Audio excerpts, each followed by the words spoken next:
Le Haval M6 est un crossover de taille moyenne avec une longueur de carrosserie de 4664 mm et un empattement de 2680 mm. À cet égard, la plupart des propriétaires l'ont choisi en raison de son intérieur spacieux. Selon les passionnés de voitures de l'Empire du Milieu, non seulement les enfants peuvent s'asseoir sans problème dans la rangée arrière de la M6, mais elle convient également parfaitement à 3 passagers adultes. De plus, la deuxième rangée est très confortable en raison de l'absence de tunnel central, car la M6 ne peut être qu'à traction avant. Par conséquent, sa conception ne laisse pas de place pour un arbre d'entraînement. En outre, l'intérieur a été loué non seulement pour la quantité d'espace. Les propriétaires ont également mentionné un bon équipement fonctionnel. Ainsi, déjà dans la configuration de base en Chine, il est équipé d'une caméra de recul et un régulateur de vitesse est disponible moyennant un petit supplément. Ces options ont été classées parmi les plus agréables. De nombreux propriétaires en Chine ont déclaré qu'avant d'acheter, ils s'inquiétaient de savoir si le moteur de 1,5 litres aurait suffisamment de puissance pour propulser le plutôt gros M6. En fait, 150 chemins cela lui suffit pour conduire en toute confiance en cycle urbain. À noter que ces avis concernent principalement la centrale électrique avec un robot à 7 vitesses. Les propriétaires de cette version notent une accélération et une traction stable. Mais la dynamique de ce moteur à combustion interne a encore ses limites, le M6 décroît sensiblement après 120 km/h. Et c'est un peu difficile pour lui de conduire dans les zones montagneuses. Mais en milieu urbain, ce crossover se sent bien. Bien sûr, c'est un point subjectif.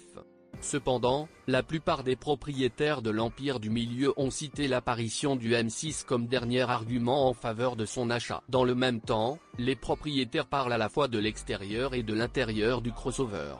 Beaucoup de gens aiment son emballage en raison de son aspect sévère reconnaissable. Et dans l'habitacle, les passionnés d'automobile sont attirés par le design intéressant de la console centrale et du grand écran tactile. Une direction précise et un système de freinage efficace sont devenus l'un des avantages du Haval M6. Il suit bien le volant et la pédale de frein est très intuitive. Le processus de freinage devient ainsi transparent et prévisible. De nombreux propriétaires ont noté que c'était son obéissance qui rendait le processus de manœuvre et de stationnement plus facile, car le M6 lui-même est assez grand. Il convient d'ajouter ici que, dans le cadre d'un test réalisé par l'un des médias chinois, le Haval M6 a réussi le test de l'orignal à une vitesse de 70 km/h. Mais nous ne savons pas dans quelle mesure le test a été correctement organisé et la distance entre les virages a été vérifiée. Cependant, la vidéo montre que le M6 ne roulait pas beaucoup et suivait bien le volant. Cependant, lors du test, il a été comparé au Honda CR-V et le crossover japonais a réussi à manœuvrer à des vitesses plus élevées.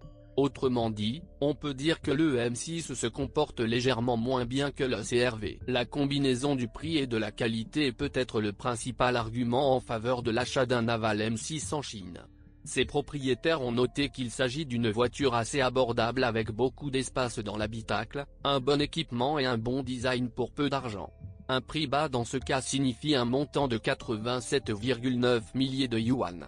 C'est combien coûte la version M6 la plus populaire dans l'Empire du Milieu. Elle est équipée de la caméra de recul et du régulateur de vitesse déjà mentionné, si important pour les passionnés d'automobile de l'Empire du Milieu. Et pour un paiement supplémentaire de 1000 yuan, les propriétaires reçoivent également un écran de 12,3 pouces. Les avantages énumérés justifient l'achat de cette voiture aux yeux des passionnés d'automobile chinois. Grâce à eux, ils sont prêts à fermer les yeux sur certaines lacunes. De quels inconvénients parlons-nous ? Nous continuons d'analyser les vrais avis des propriétaires de Haval M6. Les plaintes concernant la boîte de vitesse sont un inconvénient traditionnel pour de nombreuses voitures Haval. Nous parlons d'une transmission robotisée avec 2 embrayages humides. Cette boîte de vitesse est critiquée pour ses changements de rapport brusques, notamment lors de roulage à bas régime. Un certain nombre de propriétaires ont noté que lorsque vous conduisez dans la circulation à un rythme tranquille, la boîte commence à projeter entre la première et la deuxième vitesse. Dans ce cas, le rétrogradage au premier s'accompagne d'un clic distinct. En conséquence, la boîte de vitesse a été pointée du doigt comme l'un des principaux défauts de la M6. Nous avons écrit précédemment que le Haval M6 se comporte bien et surveille le volant. Il semble que le prix de sa stabilité sur la chaussée ait été la douceur de la suspension. Les propriétaires appellent le Haval M6 durement et notent qu'il est difficile de surmonter les dos d'âne. À ce moment-là, l'intérieur tremble sensiblement. Et les petites irrégularités lors de la conduite à basse vitesse sont également clairement transmises à l'habitacle. En conséquence, le confort de la M6 en pâtit lors de la conduite sur des routes de mauvaise qualité. Si la Russie ne travaille pas à sa suspension, cela pourrait devenir un problème important. Dans une certaine mesure, la consommation élevée de carburant est une plainte typique des passionnés de voitures chinoises.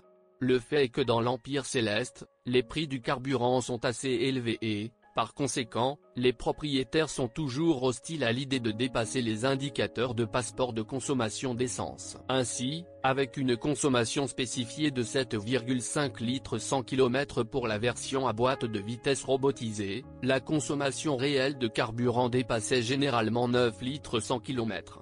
Les propriétaires en Chine ont noté que lorsqu'ils achetaient une voiture avec un moteur de 1,5 litres, ils s'attendaient à ce que son appétit soit plus petit. La seule chose qui sauve la situation est que le M6 peut être ravitaillé en essence et 92. De nombreux propriétaires ont critiqué le Haval M6 pour la mauvaise qualité des matériaux. Ils n'ont pas aimé la qualité du revêtement des sièges, le cuir écologique est trop rugueux. Ils se sont également plaints de trop de plastique qui cliquetait. L'utilisation de matériaux de mauvaise qualité est attestée par l'odeur de plastique dans une voiture neuve. Pour certains propriétaires, l'arôme caractéristique n'a pas disparu même après 5000 km, devenant très ennuyeux. Ce qui nous a surpris, c'est le fait que les propriétaires de l'Empire du Milieu sont souvent confrontés à divers dysfonctionnements lors de l'achat d'un Haval M6. C'est assez étrange, car cette voiture est loin d'être nouvelle sur le marché chinois.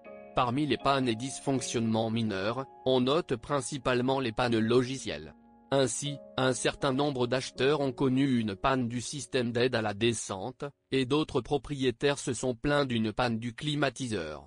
La panne la plus critique peut être qualifiée de panne inattendue de la pédale d'accélérateur. Il a cessé de répondre à la pression lors de la conduite à grande vitesse. Il convient de noter que personne n'a cité le manque de transmission intégrale en Chine comme un inconvénient. Le fait est que dans l'Empire Céleste, la conduite sur les deux essieux est considérée comme un luxe facultatif et la plupart des passionnés de voitures n'en ont pas du tout besoin. Mais sur le marché russe, l'absence de transmission intégrale pourrait devenir l'un des principaux inconvénients de la M6. Après avoir étudié de vraies critiques, nous constatons que la Haval M6 est une bonne voiture pour le prix, mais elle n'est pas exempte de divers types de défauts et de plaies. Cependant, il reste très demandé sur le marché chinois. Nous découvrirons bientôt comment les passionnés de voitures russes l'accepteront.